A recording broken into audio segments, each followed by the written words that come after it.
Asterisk, the shadow of Christmas. Asterisk, asterisk.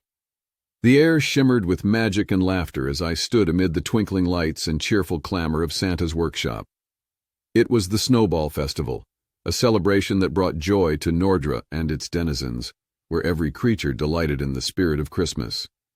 Yet for me, this warmth felt more like ice creeping into my heart.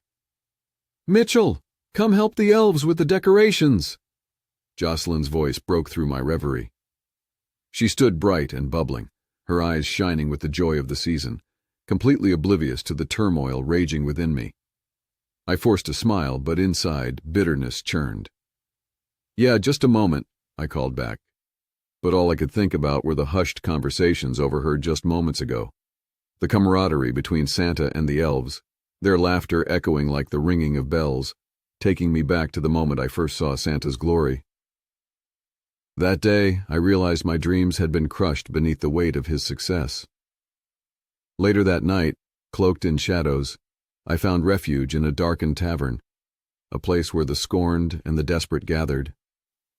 The flickering candles illuminated the anxious forms of Kringlekin, gnarled little beings whose eyes sparkled with malevolence. "You want to take him down?" Fluff, the chieftain of Kringlekin, exclaimed, his bulbous body vibrating with glee. "Santa Claus? The jolly old fool?" "Exactly," I said, my voice low and fervent. "I want to be the new spirit of Christmas. Join me and I'll make sure you all have your share of holiday magic." A murmur ran through them, their eyes gleaming with greed. I felt their energy shift. This was my chance to rise from the shadows. Soon, what I offered extended beyond mere power. It promised a world where envy would no longer fester, but flourish. As I plotted, I noticed Jocelyn's brow knitting in concern. "Mitchell, you've been acting strange lately. What's going on?" she asked one evening, her gaze piercing through my pretense. "What do you mean? I'm fine," I lied, the facade slipping farther. She hesitated, her eyes searching mine. "You just seem distant, like you're hiding something." "Don't worry, love," I lied again, dismissing her fear with a forced laugh. Deep inside, I knew I was heading down a path of no return. Days passed, the winter solstice shimmered on the horizon, and my plan crested into a wild tide. I peeled away from Jocelyn, and with the Kringlekin at my side, we crept into the heart of Santa's workshop, a place bursting with laughter and love. I felt myself grow stronger as I neared my target.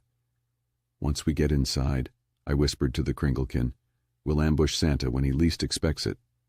"The festival is distracting him," flicked Xylo, one of the Kringlekin, with manic energy. "We'll have him on the ropes." Driving forth, the air buzzed with anticipation, but a flutter of doubt began to drape over me. I pushed it aside. This was the moment I had waited for, the climax of my dreams. As I broke into the workshop, joy erupted around me, but only I saw the truth, that Santa's laughter masked weaknesses, his cheer obfuscating vulnerability. "Ho, ho, ho! Merry Christmas!" thundered Santa, unaware of the storm approaching. I felt anger swell, facing him now. "Santa, this ends now!" I yelled, lunging forward as the friendly chatter fell silent and shock crossed Santa's face. The chaos ensued. Jingle bells clashed with the shouts of Kringlekin as they rushed at Santa. It was a surreal moment of identity. I was no longer a mere shadow. Now I was power incarnate, fighting against the embodiment of joy itself. "Mitchell!" Santa called, desperation mingling with kindness. "Why would you do this? The spirit of Christmas is about love, not hate." "Love!" I scoffed, the venom escaping my mouth. "All I've ever felt is overshadowed by you. It's my time." The ensuing struggle sent magic crackling through the air, as Santa, full of compassion still, fought back with enchantments that spoke of kindness and warmth. With my every blow, I felt the weight of the curse of envy grow heavier, suffocating my essence. Just as the tide of battle seemed to turn towards chaos, something profound flickered like a candle's last flicker in my heart. Jocelyn appeared, breathless and wide-eyed. "Mitchell, stop!" she cried, weaving through the chaos, her arms outstretched. "Stay back! Don't come any closer!" I shouted, my voice wavering as the energy shifted yet again. Her presence filled the room with warmth, a light radiant enough to challenge the darkness. "Santa isn't your enemy," she pleaded. "He represents everything you claim to desire but have forgotten: love, warmth, and family." Suddenly it cracked inside me. The facade I erected trembled, revealing the truth I had avoided. All this time it wasn't Santa I hated so much as it was my reflection in him, my ambition twisted by envy. With a desperate thrust I fled the scene, racing through the woods toward Crystal Heights, But the silhouettes of joy chased after me, each laughter echoed with haunting clarity, tearing away my strength. The summit was cold. The cold winds howled, seeking rest from the tumult within my chest.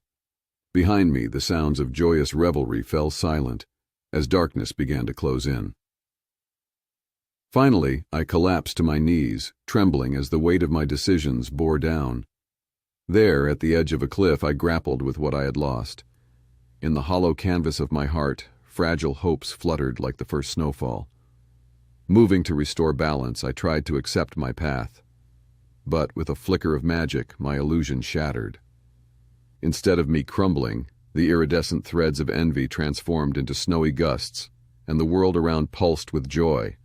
Yet I remained, an empty vessel, embracing the nothingness. In a final act of desperation, I reached out. I wanted to be loved like you." Jocelyn reached for me, her eyes filled with warmth and forgiveness. "We can find a way back, Mitchell. We can't change what you've done, but we can redefine who you are." But it was too late.